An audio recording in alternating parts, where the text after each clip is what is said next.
God is able to do exceedingly abundantly more than you can ever ask or think. So with this mantra, whenever those negative or undesirable thoughts come to your mind, you are rest assured that it is taken care, it's being taken care of. So most of the times this thought also comes with pain. Pain is a reality, you understand? And there are the different threshold to pain. I must admit that there's a level of pain you get to that you might not be able to bear. I understand. In fact, the Bible also makes us understand that Jesus was an example. He was beaten, he was shattered, he was spat at, he was, they put a crown of thorns on his head. Yeah, some people argue that it did not happen. Some people, well, I don't even care whether it happened or not. But for me, it's a symbol of the fact that there are people there's a man that existed that went through that kind of pain that I cannot bear. I can't bear that kind of pain, man. If you have watched Passion of the Christ, you will understand what I'm talking about. There's this film produced by Mel Gibson called Passion of the Christ. When I watched that film, the only thing I could just think about is that, you know what, there is a level of pain that you might not be able to bear. But there was a man that bore that pain, and yet he did not react. Oh my God, that is the epitome of responsibility. That scripture or that occurrence, that experience that Jesus had, that I read in the Bible, is to show me that there is a standard, that even at that standard, there was a man that went through that level of pain and did not react. If it were me, I would react. I would react, because the fact that I have the power to actually take myself off that situation, and yet I am saying no, and I'm saying to myself that I don't need to, and at the same time I'm also praying or blessing those people that are causing or inflicting pain on me. That is the height of spirituality. That is the highest height of spirituality. The ability to see pain, feel pain, and detach it from suffering. Man, that is high. This kind of person should be respected. No, that's a high level of respect. The ability to detach. In my previous video, I talked about the fact that pain is a neutral event, suffering is a mental event. But the work there is to really detach your mind. Today, I dropped from the bus and I hit my leg on something, and it was painful. But I reminded myself. I said, you know what? It's just pain. I'm not suffering. And immediately that thought came to my mind. The pain went. It just left me. You understand? So, well, it's an exercise. You can exercise yourself. Bible talks about this. It says, exercise yourself in your faith. Exercise yourself in godliness. So, godliness. This is an example of godliness.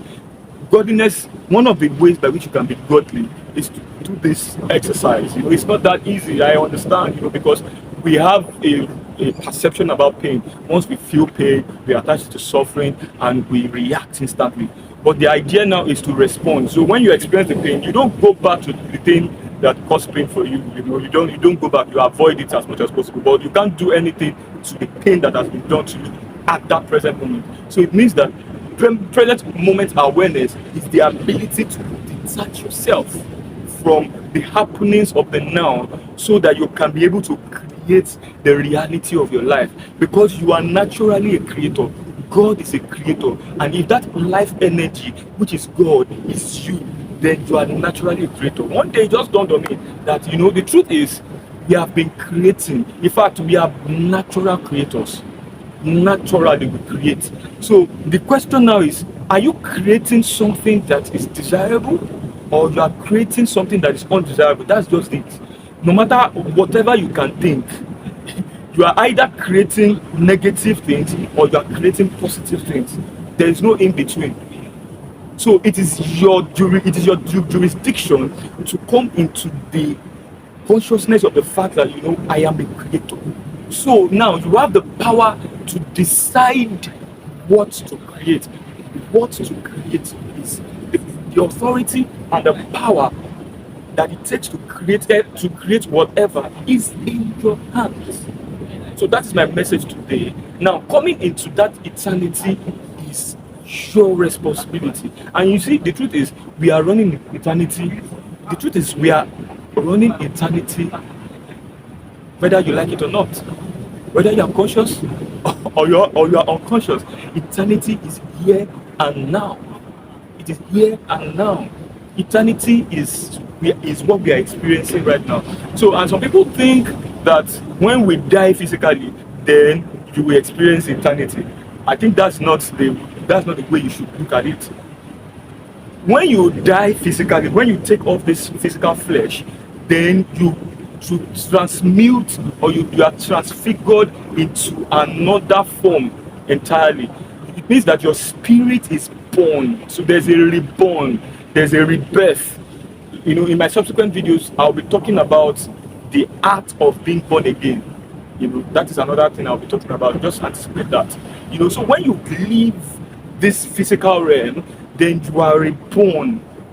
That is what it means to be born again. So you can actually be born again now. So born again experience is a continuous experience until you get to a point where you shed off this physical entity through what we call physical death, and you transform into that spirit that you are. Then whatever happens after then, I don't know what happens there, but I know that you are creating your reality, that eternity that you have been thinking about, that you think is not here. It is here. It's already here.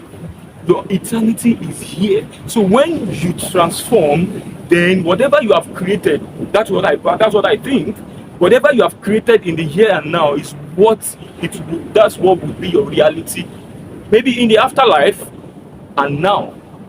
So when you come to that present state awareness, that mindfulness, then you are free.